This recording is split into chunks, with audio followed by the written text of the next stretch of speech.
Welcome to the Filmlings Podcast, a weekly podcast where we analyze all that goes into effective filmmaking. I'm Jonathan. And I'm Alex.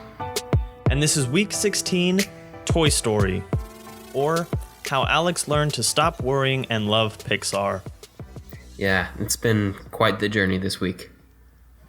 It's kind of back to a Pride and Prejudice thing, Alex. You had some negative views of Pixar and had to overcome those. Yeah, and a lot of it came from giving them a fair shake. I dived way into a book that you recommended, Creativity Inc., hashtag free plug of the week. And, I got to know and understand the creative process that goes on there a lot more.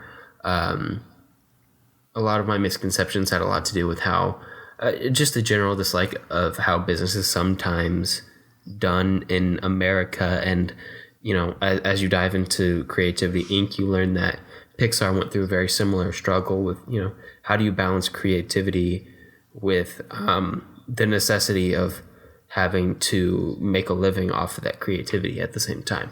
Like there's definitely a trade-off there. And, I just learned to grow and respect them more as a source of creativity. And, it's not that I dislike their movies. It was more of a misunderstanding between me and how their company functioned. And now that I've gotten into it more. I'm all aboard the train. Like I said, I've learned to stop worrying and love Pixar. And that's a better thing to love than an atomic bomb. Yes, absolutely.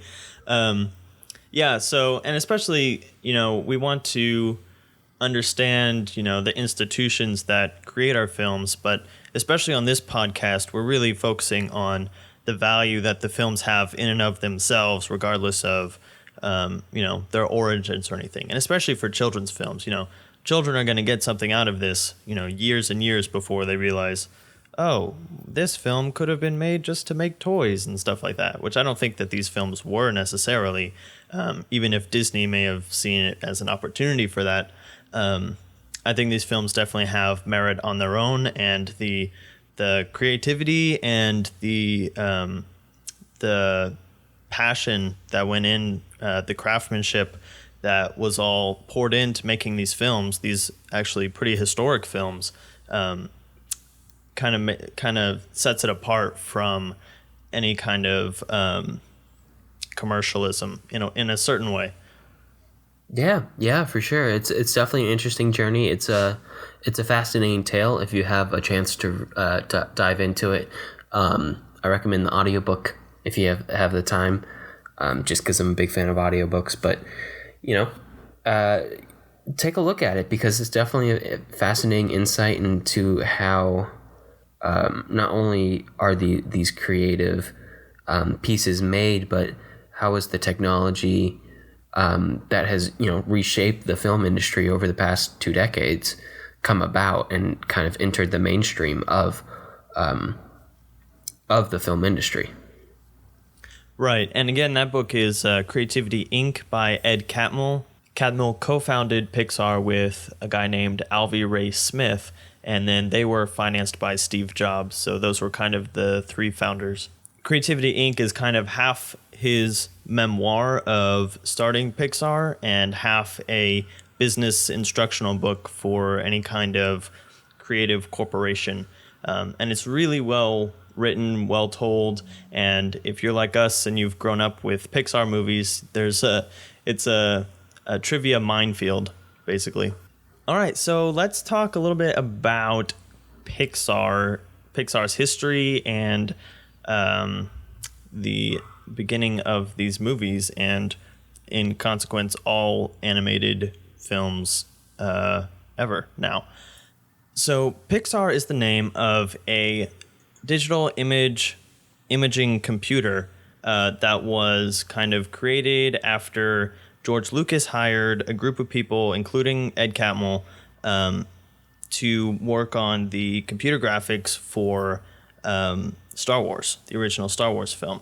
And so these people eventually created a computer that could handle a lot of these computer graphics needs that George Lucas needed, which included tweening, which is creating one animation that kind of fills in its own gaps. You start the animation in one place and you kind of put it at an endpoint, and the computer fills in all the points in between.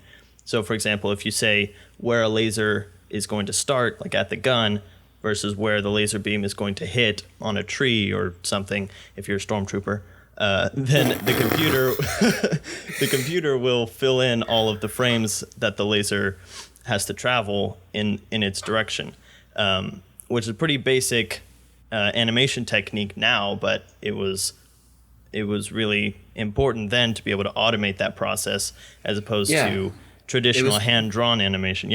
It was pretty revolutionary to kind of not only streamline that process, but also develop a computer that could just handle the workload memory-wise to be able to process all of that. Because the algorithms were developed beforehand. The problem was you just couldn't fit it all onto a machine. Yeah. So once this machine had been developed, Catmull and the other people who were working on it decided that they needed to become their own hardware company and sell the Pixar computer as a product. And one of Catmull's dreams had always been to create stories out of computer animation in the same way that like Disney did with hand-drawn animation, rather than just enhancing live-action films with little graphic special effects here and there. So at some point, Steve Jobs gets on the project after being fired from his own company for a short time. And Steve Jobs really helps them market this computer. And eventually they become their own company.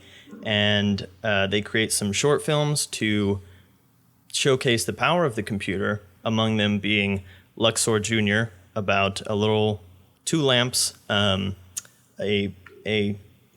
mama lamp and a baby lamp, for lack of a better term of reference. Yeah, you might know him from the Pixar logo. Yes, the Pixar logo is Luxor Jr., and he hops on a little yellow ball with a blue stripe and a red star on it. And like that was kind of crazy. This, being able to show these inanimate objects with motion and kind of being able to get a even emotional feel from lamps of all things was kind of crazy, and with no hand-drawn frame-by-frame animating at all. That was revolutionary. And eventually they are given a feature film project, and or have the opportunity to create a feature film project, which is Toy Story. That is the world's first feature-length computer animated film. Man, did it do well. Yeah, so they were hesitant about, it's such a new technology and all this stuff. And so Ed Catmull and some of the executives at Pixar were a little hesitant about, going strong. But Steve Jobs really pushed them to, market the movie before it came out and make sure as many people came to see it whenever it was released as possible. And it was a huge success. And so after they had already had A Bug's Life in the works, and so after Toy Story was a huge success, they were still working on Bug's Life, and Disney came back to them because they had partnered with Disney to do distribution and most of their funding. And Disney came to them and they were like, okay, we need a straight-to-DVD sequel of Toy Story so we can get more money from this. And it doesn't have to be as good a quality. Just kind of give us something that we can throw out there, whatever. And the guys at Pixar were trying to create this, but they didn't want to compromise any quality. And they ended up saying, you know what? We can make the second one just as good as the first one. And we don't want to throw that away to a direct-to-DVD audience, or direct-to-video, I guess, at that point. And Disney was like, okay, fine, make it a feature. Toy Story 2 comes out, big success again. And then years later, Pixar is eventually acquired by Disney, and we get Toy Story 3 in 2010. So these are the movies that we will be looking at this week, And crying based at. on and crying at. Yes, based on y'all's Twitter results that we got on our poll. So hope you enjoy. And of course, we can't talk about Pixar movies without talking about the short films that come before them. Those short films kind of started off as the advertisements for Pixar's computers and what you can do with them, especially Tin Toy and Luxo Jr. But then they kind of took off. They just became a habit with Toy Story and Toy Story 2 and A Bug's Life of having a short film, an animated short, play before the feature in the movies. And ever since, they've just kind of started doing it. Yeah, actually what they use the short films for, which is interesting, is kind of almost, in a sense, an audition process for new directors. So it lets people that they're thinking of,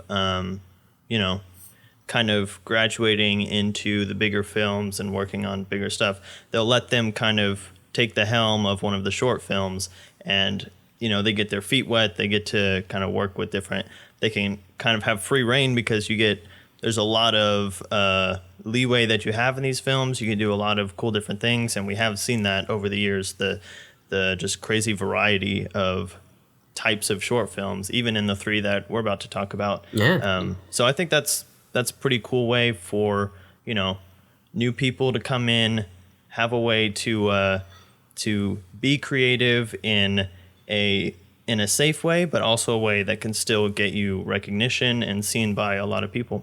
Yeah, it kind of helps set them up for success. Absolutely. As you can tell, I've been reading a lot of Creativity Inc.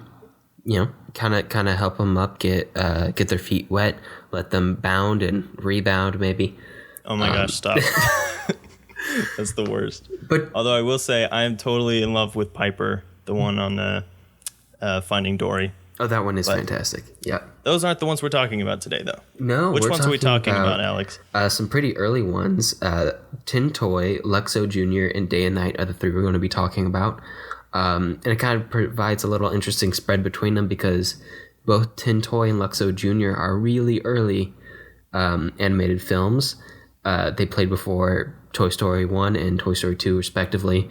And I think both of them were made before the decision was even reached to make a feature film with Disney. Right. And then Day and Night comes out in 2010, and it's just way ahead of both of them. So in terms of technology.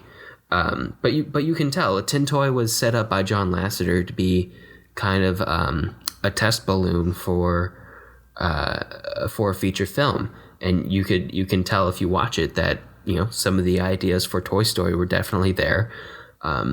Just to jog people's memory, Tin Toy is the one about the little one-man band toy that kind of walks around and bangs some cymbals and has a drum on his back, and the little baby that picks him up and drools on him and throws him under the couch and all that.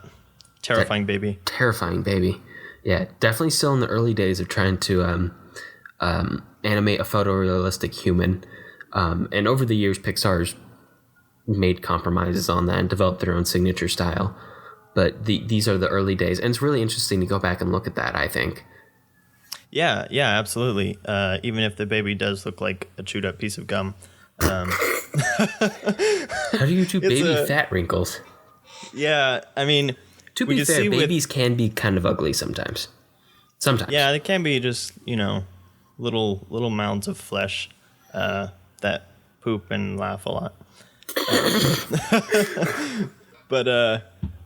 But yeah, so I mean, obviously we're seeing that kind of rough animation, and then in Toy Story we're seeing a lot better animation of people. There's the little baby with Andy's sister Molly and Andy, but they're a lot better. They're not where we are now with animation, but clearly better than Tin Toy.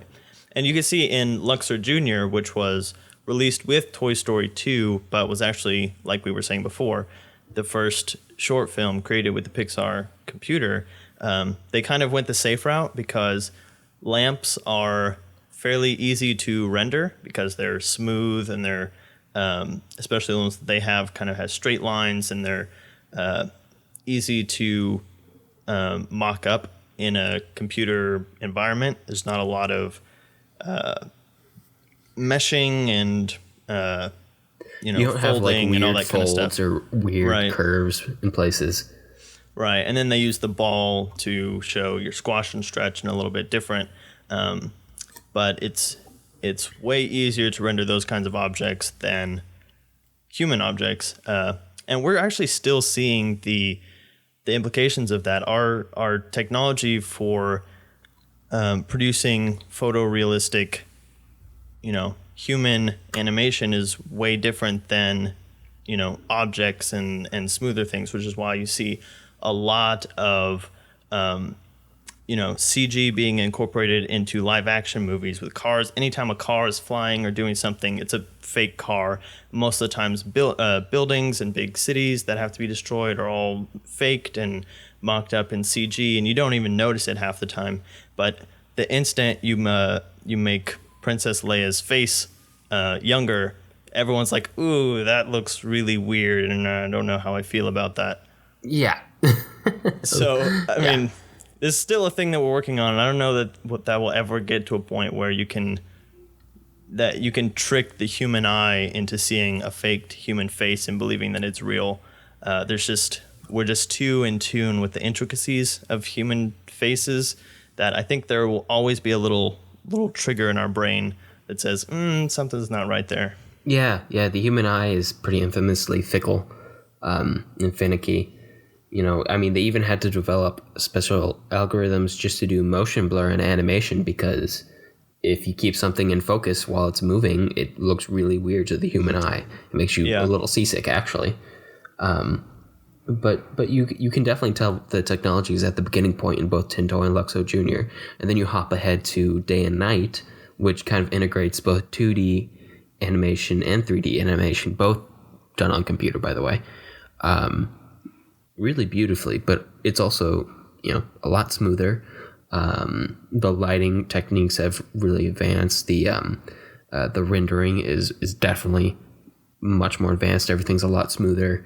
But it still kind of has that, you still get the same sense of playfulness that you get in the Tinto and Luxo Jr. So you can tell it's the same company with the same set of ideas, the same principles going into it, but the technology's just been brought forward by, 15 years. Yeah, and the cool thing about Day and Night is that they're less focusing on showing off their technology, and they get to play with the story more in Day and Night. So it's all revolving around these two, how do you describe them, entities? These two like little transparent entities, blobs or whatever that meet each other, and one of them, like through their body, you see a daytime scene, and then the other one has a nighttime scene, and then they kind of are revolving around each other and seeing different. They at first are kind of freaked out, like, "Whoa, you're different than me. Why is the pool empty whenever you're standing there, but the pool is full of people whenever I'm standing here in the daytime?" And then they learn to see the different things that are good about the daytime and different things that are good about the nighttime. And at the end, the sun sets and rises and meets in the middle. It's just really sweet story. Yeah, so it's kind of nice to think that these shorts that started off as ads to sell or product examples to sell Pixar computers have found a new home in as being these appetizers for Pixar feature films and these sandboxes for new Pixar directors to kind of wet their feet and flex their muscles and get used to working in the Pixar community and the Pixar workspace.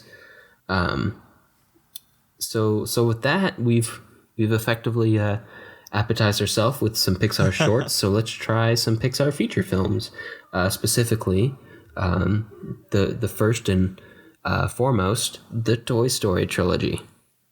Yes, so we start off with Toy Story from 1995, and if I can date us for a second, that's 1 year after the two of us were born. So we have, in the most literal sense, grown up with this film. Yeah, so Toy Story kind of introduces us to our characters. Obviously, it's the first one. And it sets up our world, which is the world of toys.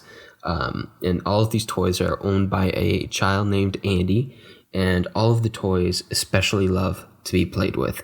That's kind of like the main motivation of this world, and the main thought behind the world is That's their purpose for existing. yeah, is to be played with to make children happy.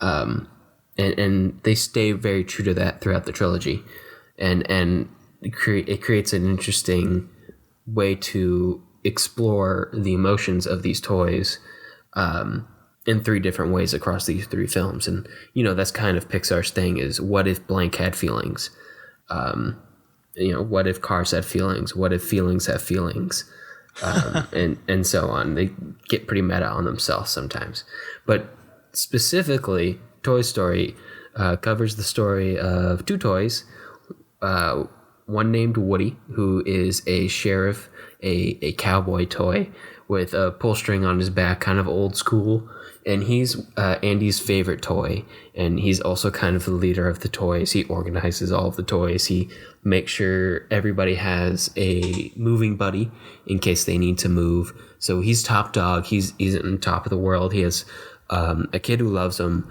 and toys who listen to him and respect him and adore him. And then suddenly... Yeah, quick side note on that is we get this interesting sense that the preference that you have in Andy's mind kind of creates the hierarchy of the toys.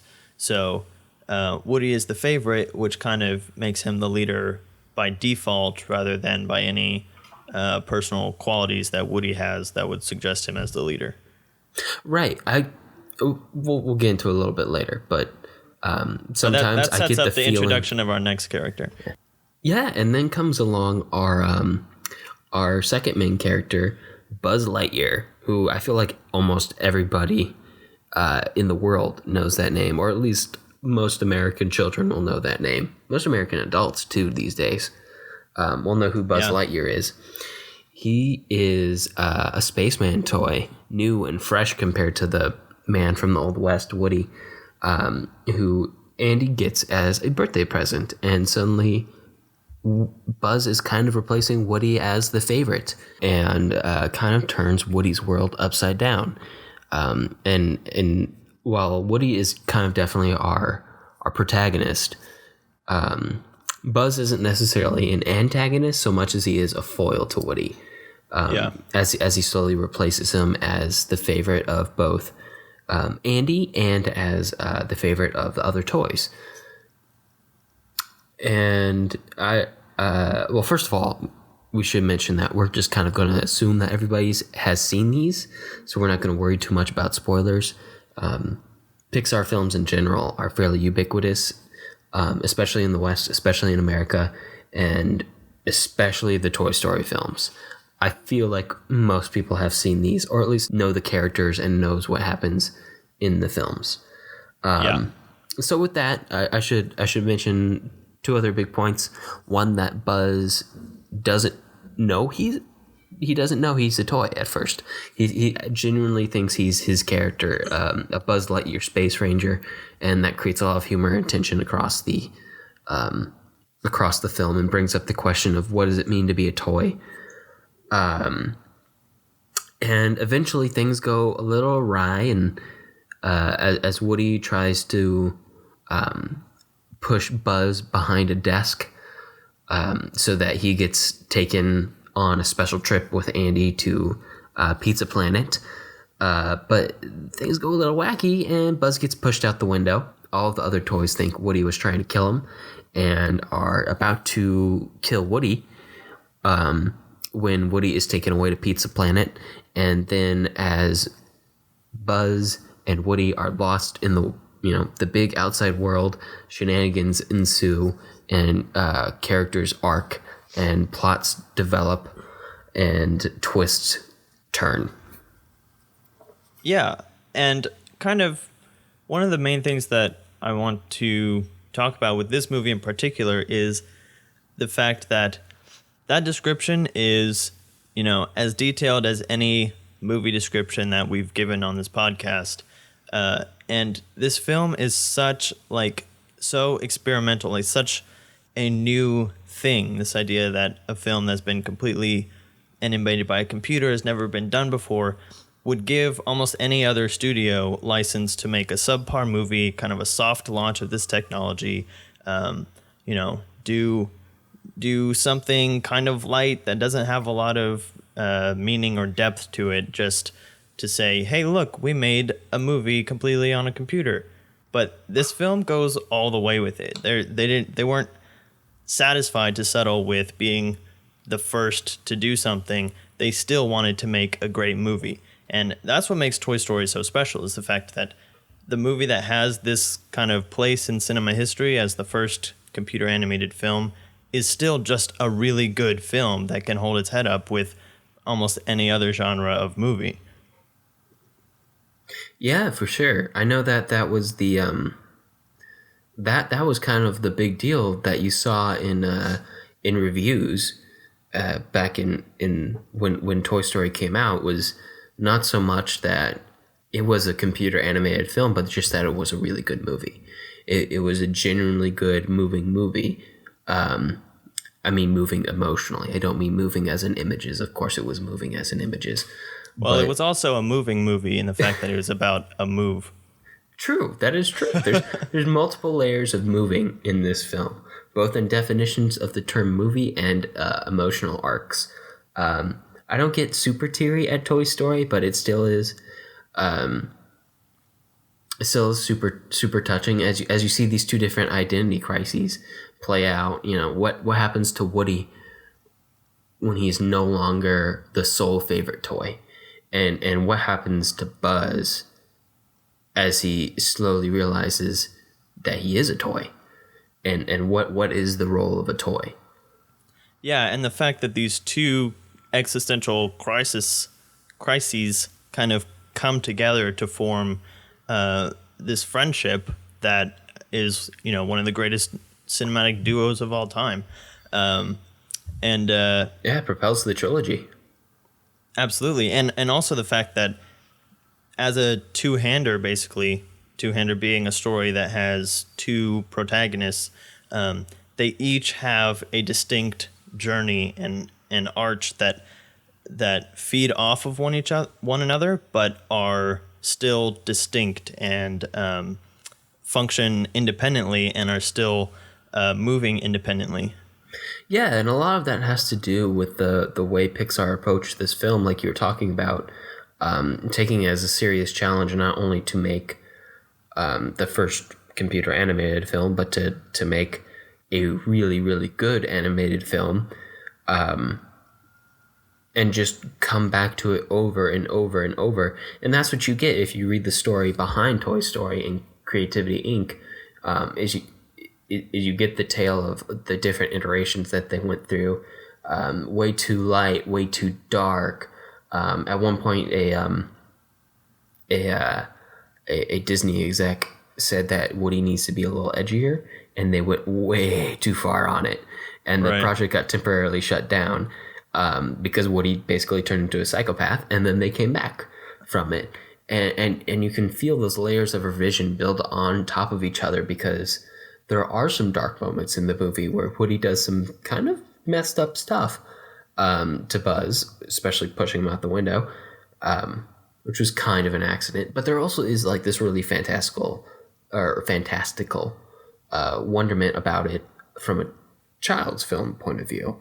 They're toys, they're exploring the world from like this miniature perspective, and stuff. And you end up with this really complicated, layered movie that has emotional arcs and deep plots, and wonderful visuals and interesting characters that's appealing to both children and adults. And that's a big Pixar thing too, is creating movies that have appeal not just to children but to adults too. Yeah. I mean, Pixar is notorious for their subtle references. One of the editors that was brought on to edit Toy Story and eventually ended up directing Toy Story 3, is a huge Stanley Kubrick fan. So there's the pattern carpet pattern from The Shining is incorporated into Sid's house and stuff like that. Little things that adults can pick up on and get an extra layer of enjoyment out of that children might not. But even without those, like, I think the story is compelling enough in itself for adults to enjoy. And that's something I want to talk about a little bit later, because it applies to all of these films, is that this is children's entertainment that's not childish entertainment, if that makes sense. It doesn't resort to kind of lowbrow humor and stuff. It's a very mature children's film in a strange, paradoxical way. Yeah, not that there's not an occasional fart or burp joke in there, but right. But overall, it's not the obscene. complicated emotional richness that you'd expect from an adult drama exists alongside that childlike wonder. Yeah, absolutely. And I mean, we can't say that this is the most amazing animation in the world. It's still obviously very rough. The textures look kind of just kind of painted on. The mouths are a little strange if you look at them too closely. Certain things are like, sliding into the texture of other objects a little bit. But I think overall, like, again, for the first computer animated film of all time, this is pretty darn good, technically as well as, story-wise. Yeah, and I found that unless you're looking at it specifically to examine the animation, you tend to get lost in the story. Yeah, you don't even notice after a while. And you don't even notice. Sometimes you just forget you're watching an animated movie. Yeah, I mean, I went into it this week, like, trying to think about it, being like, okay, so I've seen a lot of animated movies nowadays, and I haven't watched Toy Story in a long time, so I'm going to kind of see how distracting the old style of animation is, and it really wasn't. Like, I noticed a couple things at the beginning. Slinky's ears have this weird kind of texture to them that isn't like an actual 3D texture, but it's more just squiggly lines painted on it or something. But after that, I just totally forgot that I was looking for that, and I just enjoyed the movie. Yeah, it hits you at first, but then you just kind of get lost in it, which speaks to the film more than I could say. Like, it's just amazing. You want that. You want people to get to be interested in the emotion and the story before they get interested in the visuals. Kind of that story first aspect of filmmaking. Absolutely. Or as one of the Pixar maxims is, story is king, as you'll read in Creativity Inc. if you get to it. Which is both constructed and Creativity deconstructed. It's really interesting. Yeah. We're plugging the crap out of Creativity Inc., but it really is a great book. It's a good book, guys. And I mean, one of the things that draws you into the story is the cast. I mean, this movie has such a phenomenal cast that you just can't help but enjoy these characters just for the voices, with Tom Hanks and Tim Allen and Don Rickles, rest in peace, and Wallace Shawn, and all of these people. Again, this idea that Pixar did not shy away from this movie. They didn't, put no-name actors and a second-rate story into this thing just to show off what their computer can do. They cast it like a real film that they wanted to be great. They marketed it largely thanks to Steve Jobs pushing them to market it. And all of these elements combined to create a really great movie. Yeah, and you kind of see that the Toy Story cast was kind of the big start of big names voicing animated characters, and that carried through definitely in Pixar's work. They've had plenty of big names voice their actors and into other movies too. Like the one that always comes to mind for me, and I don't know why, is the Lego movies. Chris Pratt. I don't know really? why that's the one, but it does. As the modern example, yeah.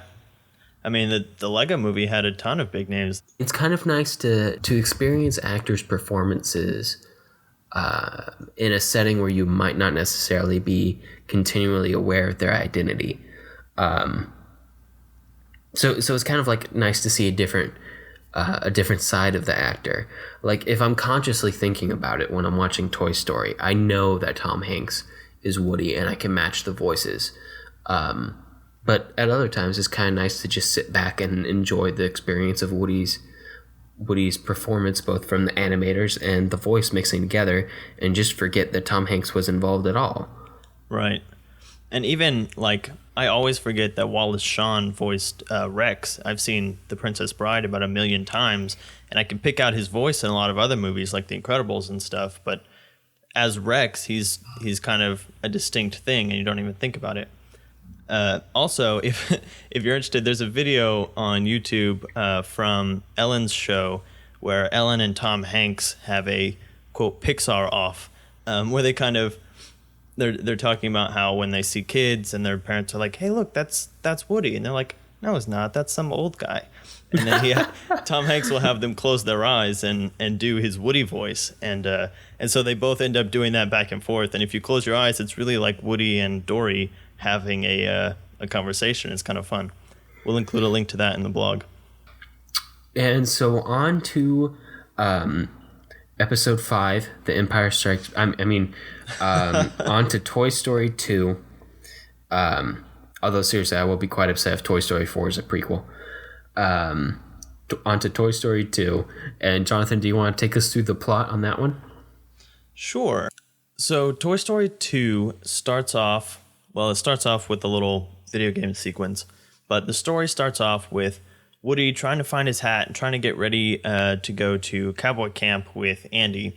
But right before they go off to cowboy camp, Andy somehow has time to set up this elaborate playtime and does one of his, fun little games and accidentally rips Woody's arm. So he decides not to take him to camp because it might get worse, and his mom puts him up on the shelf where the broken toys go. So right off the bat, we're kind of set up with our overarching conflict, which is this idea of obsolescence and what do you do when you have a lost sense of purpose or a sense of outgrowing your purpose. So eventually, through circumstances, Woody accidentally ends up in a yard sale and gets picked up by Newman from Seinfeld and taken to this place where this toy collector has a set of cowboy toys that are apparently extremely valuable, and Woody is part of this set that he wants to sell to Japan. And so Woody has to kind of wrestle with this idea of being admired forever in a glass box, or going back and living with Andy until he grows up and doesn't need Woody anymore. Meanwhile, back at the ranch, Buzz and all the other toys are on a rescue mission to save Woody, and Buzz has another existential crisis in the fact of meeting another Buzz who has not yet come to terms with his identity, and shenanigans ensue. Oh, yeah. Also, Buzz meets his father. I guess. Hey, that Empire Strikes Back reference is suddenly much more accurate. Yeah, so one of the things I find really interesting about this film, and relating back to something you mentioned earlier about how originally this was supposed to be a straight-to-video release, and so it kind of got put on this B team at Pixar, and things weren't moving along very well. And John Lasseter and his team came back and, as they called it, Pixar, who had worked on the original Toy Story. Yeah. He was like the original storyteller / animator who kind of like that kind of storytelling creative drive at Pixar. But around him kind of built up this thing they called the Brain Trust, and they came along and kind of revamped Toy Story 2 into the fantastic film that it is now. But one of the things I found really interesting about this storytelling of this change was the idea that because it was a child's film, and especially because it was being released and distributed by Disney, that everyone would assume it would have a happy ending. So everyone would think that, presented with this conflict, that Woody would automatically choose to stay with Andy, and he would escape back to Andy, and everything would be fine and dandy. So, oh man, I rhymed, and that was unintentional. So one of the biggest problems that the Brain Trust faced was, how do we make it into a sincere, emotional conflict where, you know, there's this genuine question of what's the right thing to do and what is the thing that Woody is going to do. Is he going to opt for this sterile immortality in the museum, or is he going to opt for this temporary love of living with Andy still? And to do that, they introduced a new character, and they flesh out another character a lot more. So the first character they introduce that was new, that wasn't there before, was Wheezy, who is a squeaky penguin, a little like rubber penguin toy who you squeeze and he squeaks, whose squeaker has been broken.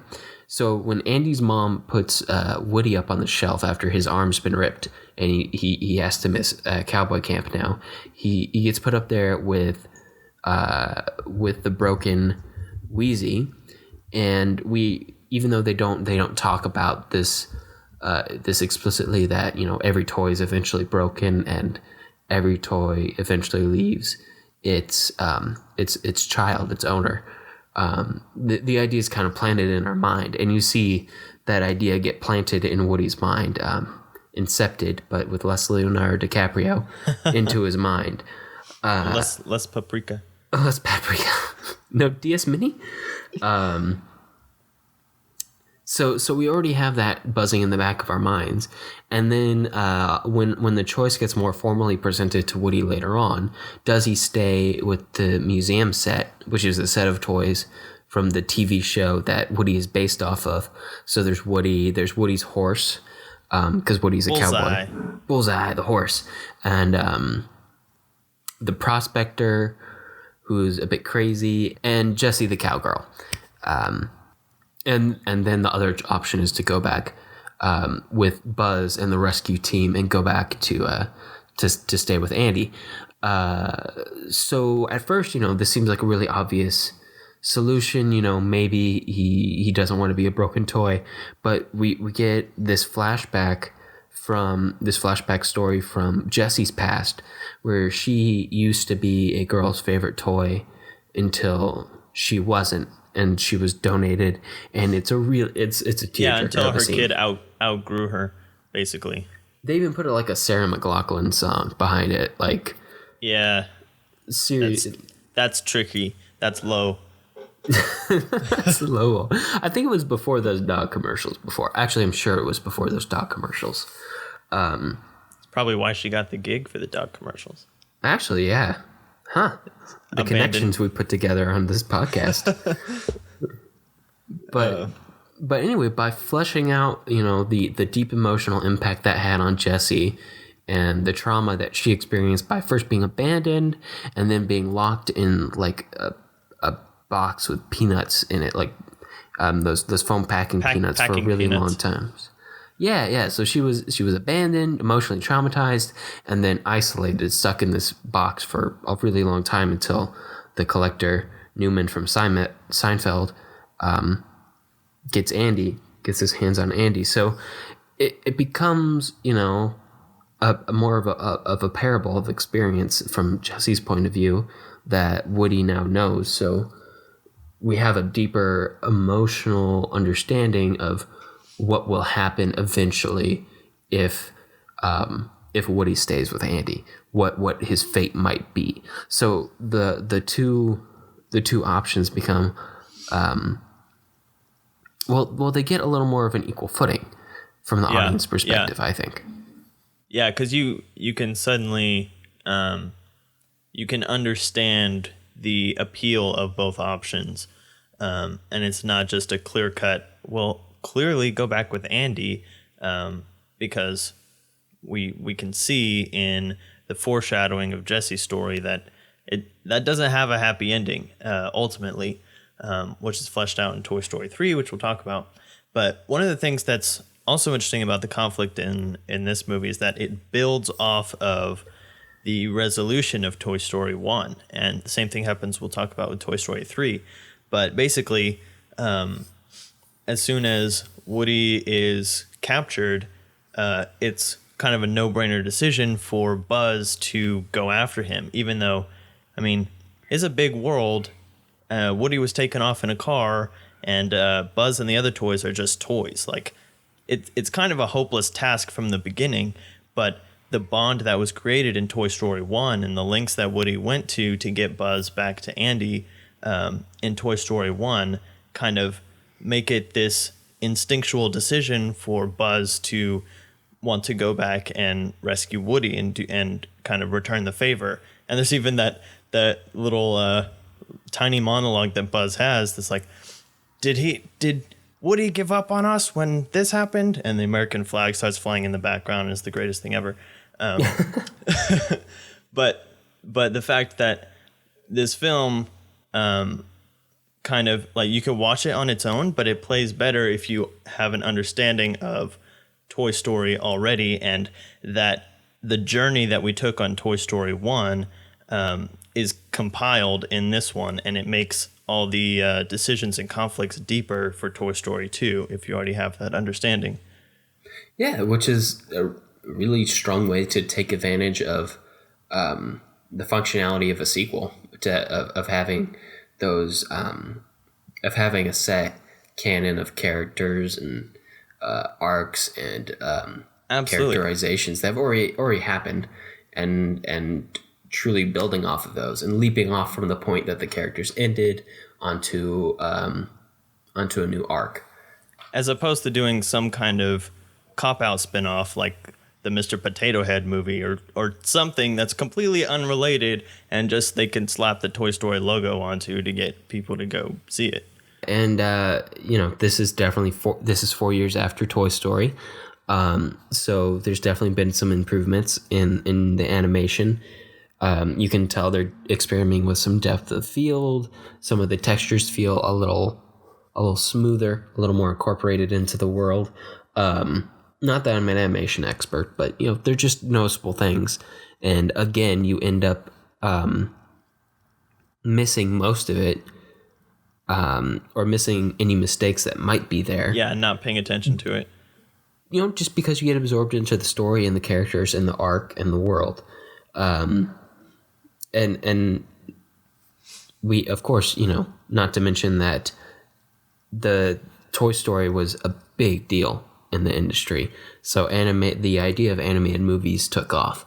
So once Toy Story comes out, Pixar immediately slates 2 new films, Toy Story 2 and Bug's Life. Bug's Life came out before Toy Story 2. But definitely there's been some development both internally at Pixar and, the race is on in the industry. It won't be too long until we see DreamWorks pop up with some computer animated stuff, and more companies start to pursue that. Yeah, and also in this film we're getting even more references to classic cinema for the older audiences with in the beginning a little video game sequence of Buzz Lightyear going through this adventure to fight Zurg, his enemy. We're getting some 2001 references. At some point we get a Jurassic Park reference with Rex, and Star Wars references with Zurg and Buzz, which are actually could probably be appreciated by some of the kids that are being introduced to Star Wars and movies like this at probably about the same time. Yeah, at least in terms of being able to understand both. Right. Because I think kids can understand Star Wars pretty young. There's some great reaction videos to the I am your father moment of little kids just getting their minds blown. I love those videos. Yeah, and so the one other thing we want to talk about Toy Story and Toy Story 2, because we don't I don't believe we get any of it in Toy Story 3, is this interesting use of music that they do in both of these, where they write songs that the lyrics kind of follow or almost in a way narrate the point in the story that we're at. And they can be done really effectively. Like in Toy Story, there's a montage sequence set to the song called Something Strange Is Happening to Me, where Woody is slowly being replaced by Buzz, and we see all of this cowboy merchandise being replaced with spaceman merchandise in Andy's room, and the song lyrics kind of exactly describe what Woody is feeling through all of this. And there's another one where Buzz is coming to terms with the fact that he's a toy and he's not a real space ranger. And there's a song that kind of follows us through that with, no, I can fly if I want to. And then he learns that he can't. And then, like we said, the Sarah McLachlan song, When Somebody Loved Me, that takes us through Jesse's arc of, being the favorite and then getting replaced by makeup and other things that little girls like to do as they grow up. And I'm wondering if this is kind of a technique to almost help kids follow the story a little bit, even if they're not, consciously thinking about the words of the song. The words of the song are guiding them through the story. So it seems pretty on the nose for adults and older people who are watching it, but I don't know. I think it might actually be a useful or a smart choice for people who are, making entertainment for little kids. Yeah, that makes sense for a demographic that's still, definitely in the process of developing empathy and the ability to read emotion. Because you have to learn that as a little kid. That makes total sense to kind of whisper it in their ear as they're watching the scene.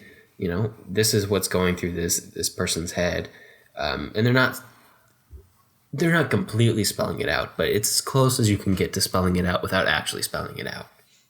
Yeah, and I mean, I assume these songs have some kind of impact because even years later, I grew up with these movies and I'm watching through them again, and I'm remembering the words to most of these songs as they're playing through. So that's the kind of stuff that sticks with kids, especially with movies that they're going to see over and over again if the films have been bought by their parents and they're kind of put on to, give them something to do or whatever multiple times. And then we get a film that is almost as much for the people who grew up with Toy Story and Toy Story 2 as it is for younger kids, and that is Toy Story 3. Alex, tell us why we had such an emotional reaction to Toy Story 3. Yeah, so Toy Story 3, I would say the definitive tearjerker of the trilogy. It gets me every time, and I know it's coming, and I try not to, and then I'm crying. But, it's just because it's it deals with that final letting go, that final growing up moment, both in terms of Andy's life and the toy's life. So it's framed around Andy going to college, and it's set within a pretty short time span.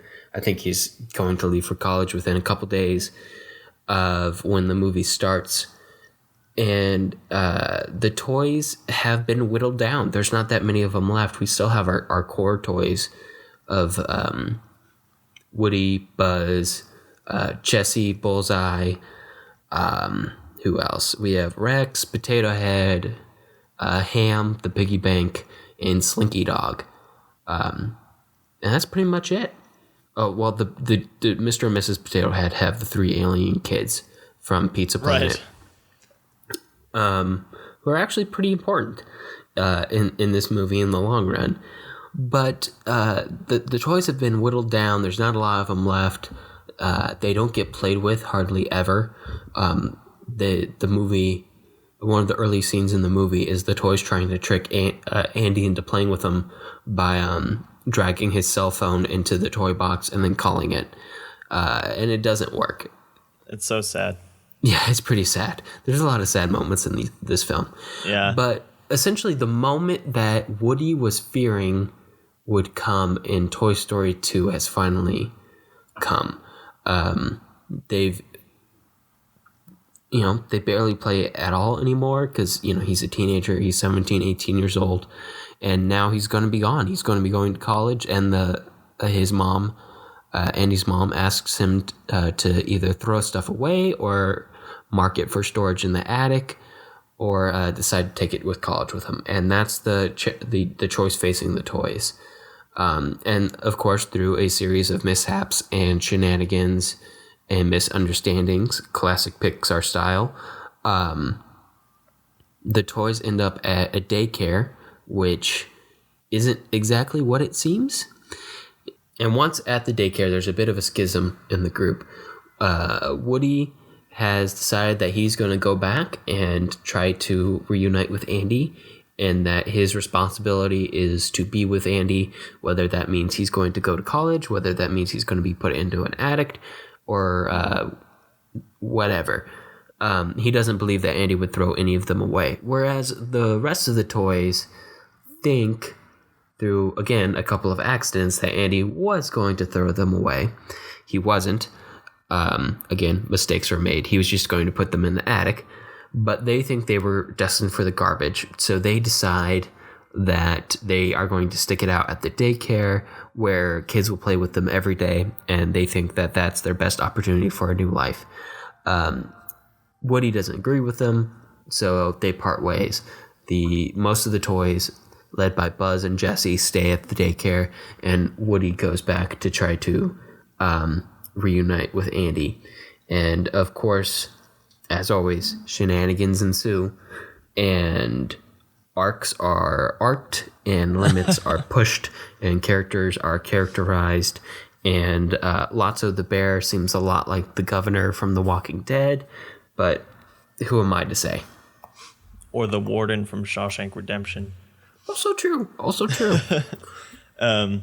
Yeah, so again, this film, a lot of the dramatic tension is emphasized by the journey that we've been following these characters on from 1 and 2. So at the point when they're at the daycare and Woody is deciding to go back and find his way back to Andy's house, and the toys are deciding to stay and be played with by all these little kids, is kind of the culmination of all the decisions that were made in Toy Story 2.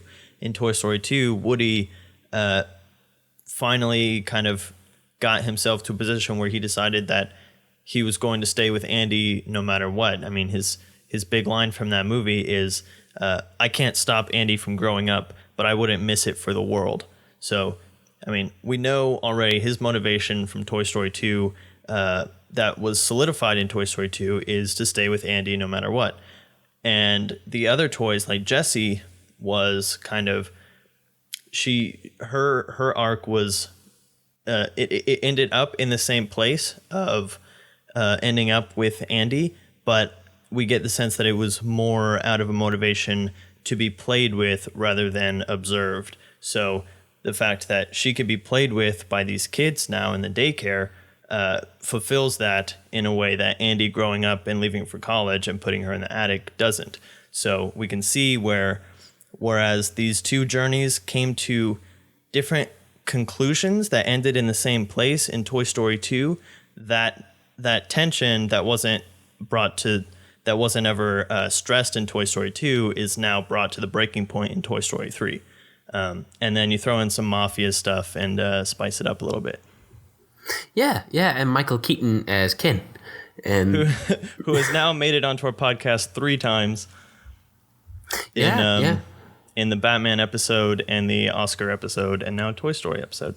4 movies, 3 episodes. So Batman, Birdman, Spotlight, and now Toy Story 3. Obviously his number 1 role ever as Ken the Barbie doll. Basically, we're slowly becoming the Keatonlings podcast. I wouldn't hate that. We'll work on that. We'll let you know. We're going to keep it diverse here, more than just Michael Keaton. but yeah, that's a perfect example again of continuing the strength of a sequel, and where the positives of doing a movie as a trilogy comes from is building off of the last set of character arcs and the last set of plot developments, and really getting down to what happens next, instead of characters who repeat the same story arc for 3 movies in a row, or never progress at all over the course of 3 movies. These are not movies that just kind of rehash the same plot in a different setting. Not trying really hard not to call out names on that one, but like we were saying, these films are richer for the fact that they build off of one another. Like, you get the sense that Toy Story 3 doesn't have the same weight if you haven't gone with these characters through Toy Story 1 and 2. Same thing with Toy Story 2. So they're kind of building blocks that we've developed a character in Toy Story 1. We put him through the ringer. He comes out in a slightly different shape. In Toy Story 2, we take that shape, we mold it a little bit more, and he comes out a little bit different shape. And Toy Story 3 takes that one. So we're not going back to taking Woody from the beginning of Toy Story 1 and now putting him through a different situation in Toy Story 3. And it's what makes it so great, like what we did this week, where we watch all 3 of them in a row. It makes it really good for that kind of a watch. Yeah, and it's nice that it parallels that background plot of the films of Andy growing up, because the films take place years apart from each other, especially the last one, which takes place far in the future compared to the earlier 2. So the characters grow up alongside Andy all at once, and their plots and their characterizations and their character arcs do at the same time, where they continually build off of each other. And they grow up with the audience too. Also true, which is it's a big Pixar thing, where they've kind of attached to a certain generation, pretty much our generation, right? In a way, and I feel like we are the Pixar generation. Yeah, like they cater to our needs, and I'm not sure that'll last very much longer, because we're about to reach that age where our generation starts making a new generation, but I'm sure it'll cycle over. But it's been nice to be the Pixar generation while it lasts. Yeah, and I think that, and now we're getting into like stuff that's probably more suited for the overall notes, but I think that these films have, like, the fact that they were built so strongly to stand on their own and not be this childish entertainment that we see so much of, kind of, just goofy, unintelligent children's entertainment. That, I mean, these are movies that I would be fine showing my kids, years from now, rather than whatever ridiculousness is being put out nowadays. Though they'd probably be confused why anybody's playing with this weird doll-like figure instead of an iPad. But, Granted. Or maybe they would want one. Who knows? And, of course, jumping ahead 11 years from the last movie, there have been pretty big improvements in terms of animation. So, you don't just have improvements in rendering, which of course, from 2000 to 2010, 1999 to 2010, the computing power that can go into a computer to tackle that visual rendering, Yeah, but the interesting thing is that, along with that increased computer power comes, the extra amount of detail that you're putting into these scenes. So even though we can render them faster, we're also adding a lot more information. So I don't know where it balances out, but it still takes a long time to render any kind of computer animation movies, even all these years later. Oh yeah, for sure. but But it they just definitely end up looks a looking lot better, right? And in terms of the textures you can achieve and the detail you can pull off and The lighting. the kind of lighting you can put into each setup, and then to compare that back to the Toy Story 1, Toy Story 2 in 1995 and 1999, you can definitely tell that Toy Story 3 looks a lot more polished. But the aesthetic holds between all three films. They feel like they're in the same world. Yeah. Even if one maybe spent a little more time in the metaphorical computer oven. Right. I'm sure there is a literal computer oven. Actually, if you look at the original Pixar computer, it looks like an easy bake oven. It's just kind of square. Anyway, like we were saying, these stories build off of each other and kind of follow this. You can follow this cohesive thread throughout all of these stories and see how each character changes, and the fact that Buzz should probably be in some kind of institute because he's been through so many identity crises throughout the movies. See? But this film like wraps everything up into such a perfect, neat little bow, and you have the changing of a guard moment at the end where Andy realizes that he's just going to end up storing these toys somewhere, and another kid could get a lot more use out of them, so he goes to donate them to this little girl that we've met throughout the story, and they have this moment of playing with them together, and so the toys get one last moment of being played with by Andy, and then this new moment of being played with by their new owner, who we can definitely tell is going to take just as good of care of them, better than the demonic toddlers Yeah. from Very earlier true. in the movie. I've always heard that was a really beautiful scene, but I could never see it through my tears. Yeah, and then the pan up to the clouds that mimics the wallpaper from that's the exact first shot of the original Toy Story is just like overpowering. And so here's where I want to talk about, do you think that this ending and all of the things that are wrapped up and pulled together in this last moment, is that all undermined by the announcement of the creation of a Toy Story 4? Well, I think Toy Story 4 is going to be a prequel. I think it's going to be the Phantom Menace of Toy Stories. It's going to be how Buzz gets the plans to Zurg's spaceship. Yeah, and there's going to be a Toy Story, a toy version of Jar Jar Binks in it. Is that not the aliens? A little bit. The aliens are a little more tolerable, though, because, Because they're adorable. Yeah, and when enough is enough Right. with the aliens. And they come back and are actually useful at some point. But I am kind of interested to talk through what a Toy Story 4 means for the series. According to IMDb, this little slug that we have about what it's going to be about says, Woody and Buzz go on an adventure to find the one toy who was given away, Bo Peep. So that is where I'm seeing a little bit of a diversion, because I guess we're going to get into overall notes. Do you have anything else to say about Toy Story 3 now? Nope. Okay, so one of the things that kind of is a running thing through the conflict in all three of these films is that in kind of the backdrop for all of the characters' motivations is Andy, or is the toy's owner. And, either it's their relationship to him, of Woody trying to maintain his spot as the most loved toy, whether it's Woody deciding that he needs to stay with Andy no matter what kind of changes Andy goes through as he grows up, or whether it's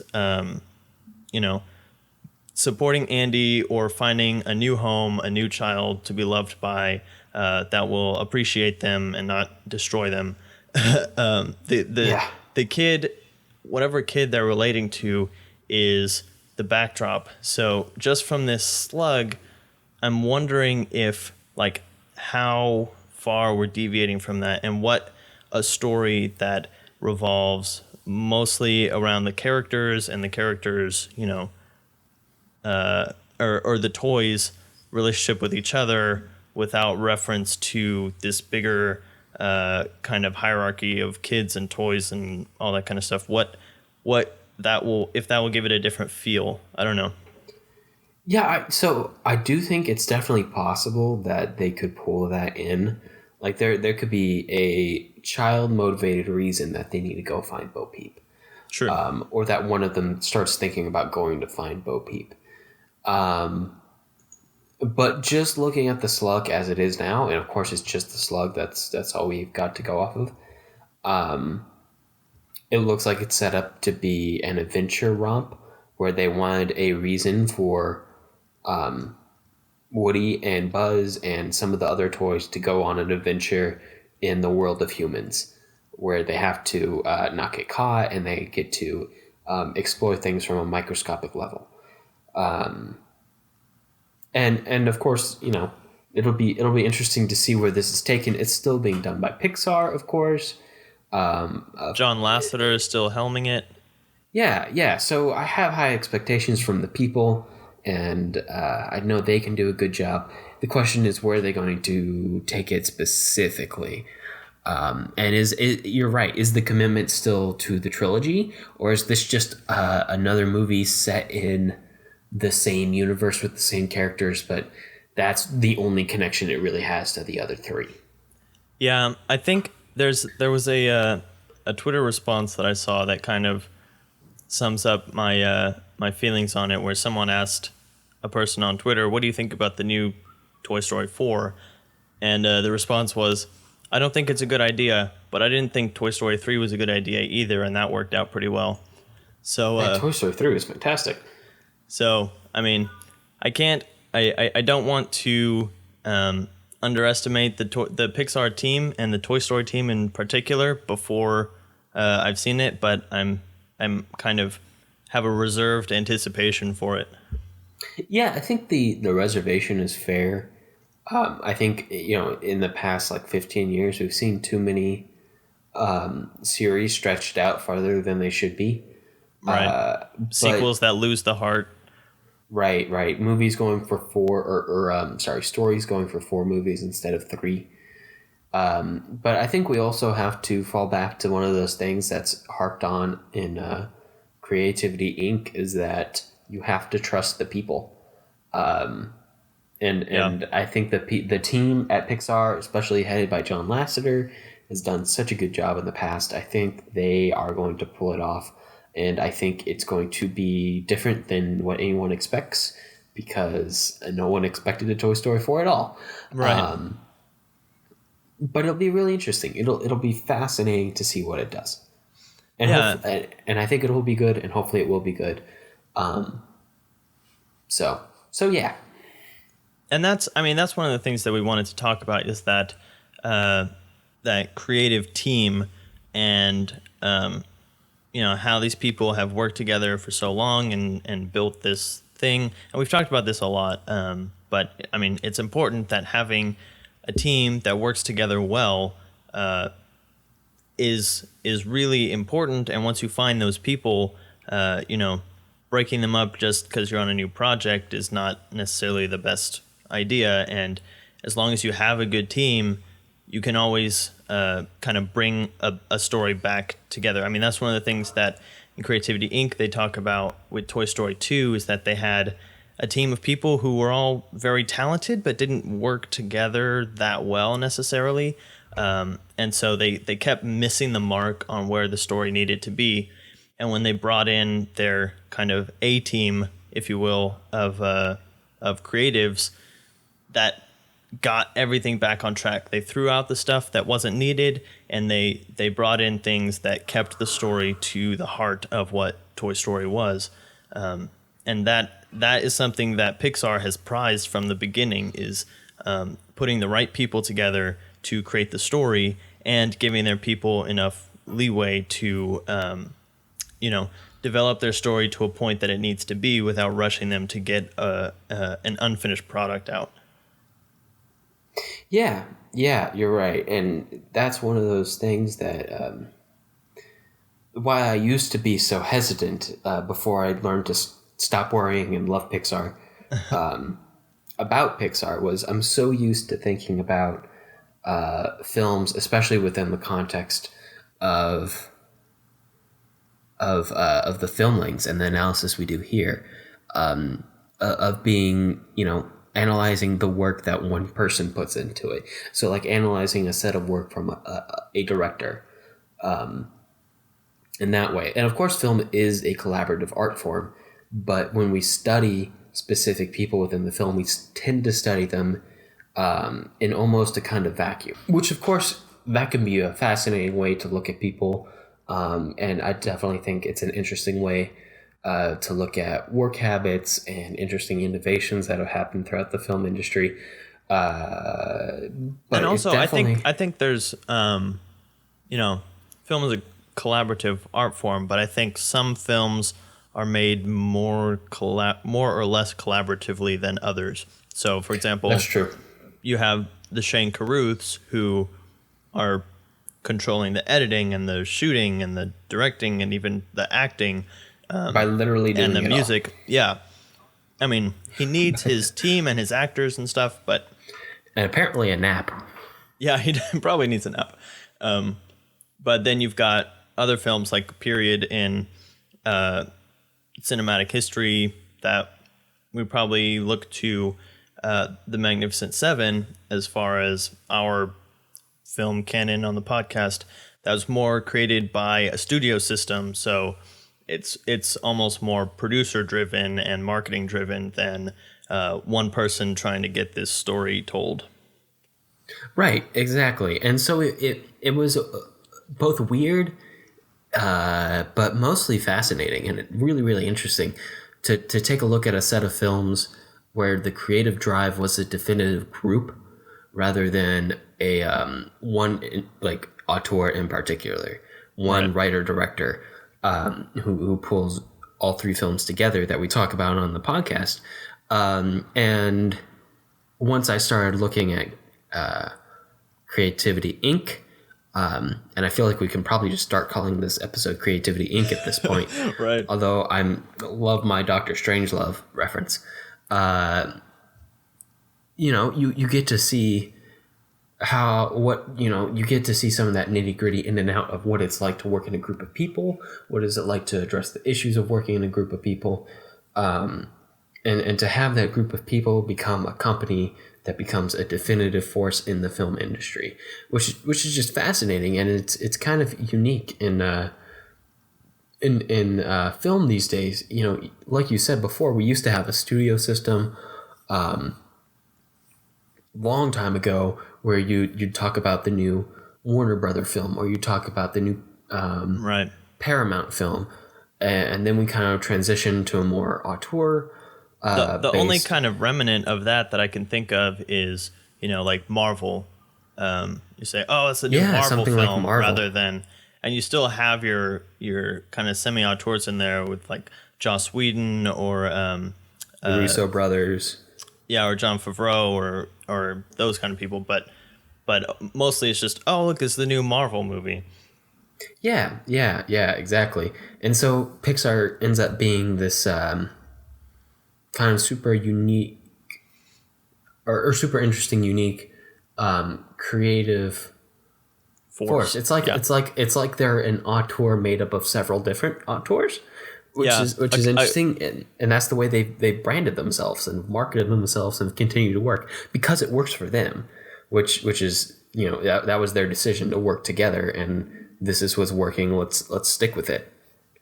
Right, and they've got their big players, they're John Lasseter's, they're Lee Unkrich's, they're Brad Bird's and Andrew Stanton's. But I mean, those movies don't come out as Brad Bird presents. It's Pixar presents, and that's really the important thing. Yeah, and that's that used to be one of the things that made me hesitant about it was think about it as a company movie.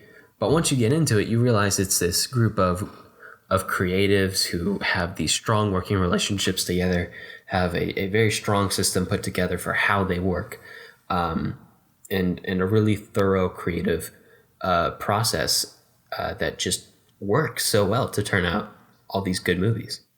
Yeah, and the reason that it works is because all of these people are working together, but they're working to keep the story central. It's not a bunch of people working together to get some movie done. It's a bunch of people who are focused on making a good movie that tells an engaging and important story. So that pulls us back to my point that it's children's entertainment, but it's not childish entertainment. There are no characters that are just stupid for the sake of being stupid and bumping into things. I mean, there are points where, Rex or someone else will just kind of run into something, and that's kind of funny, but Rex serves a purpose to the story and has a character arc more than just being the dumb character that's there to be funny.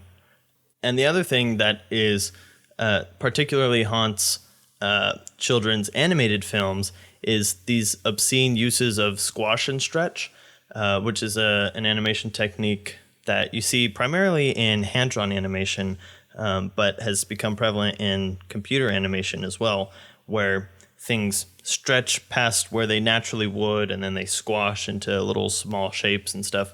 You think anytime Tom from Tom and Jerry runs into something and his face takes that shape and then stretches out again. There's none of that. Like, everything in this movie, physics-wise, holds true, and it's basically putting this fantastical story into more or less the real world in this animated format. And I think that reservation and maturity is something that makes Pixar special in the way that they tell their stories. Even though they're gearing it towards children, they're not insulting even a child's intelligence with their material. But of course, that's specifically talking about these Toy Story films, and that was the focus of this episode. Even though we've talked quite a bit about Pixar as a company in general, because you really have to. But at some point, we may go through and take 3 different stories that Pixar has done to kind of show the evolution and kind of treat Pixar as one of our director episodes in a sense, just to give a different look into their creative process. But this episode was all about the story of Toy Story as a trilogy, which was kind of fun because we haven't done any trilogies before necessarily. Our Cornetto trilogy was our soft launch into series movies. So we may do some more in the future. Yeah, we've busted that wide open. Yep. So what do we got on the docket for next week, Alex? Yeah, so talking about introducing new stuff to the Filmlings Canon library, next week we're going to be taking a look at some surrealism. So it's going to get weird, but it should be really interesting at the same time because we're talking about one of the surrealist greats, especially when we're talking about film, Louis Buñuel. And we're going to be taking a look at 3 of his films from a very wide range of time. The first one being L'Âge d'Or from 1930, the second one being The Exterminating Angel from 1962, and the last being The Discreet Charm of the Bourgeoisie from 1972. So it's guaranteed to get weird, it's guaranteed to not be in English, and it's guaranteed to make you go, huh? But yes, it will be interesting, and we will get a lot out of it.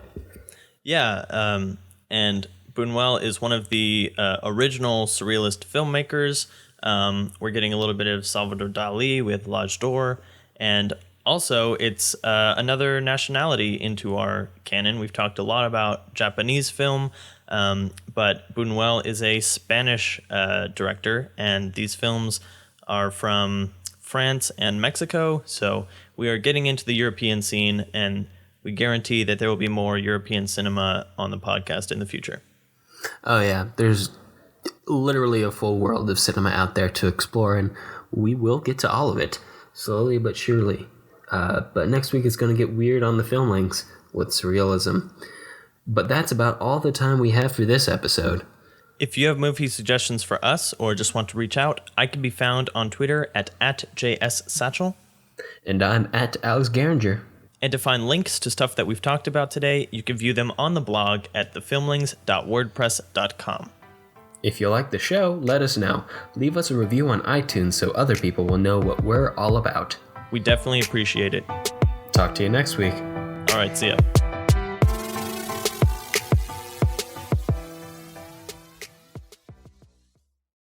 You've got a friend in me.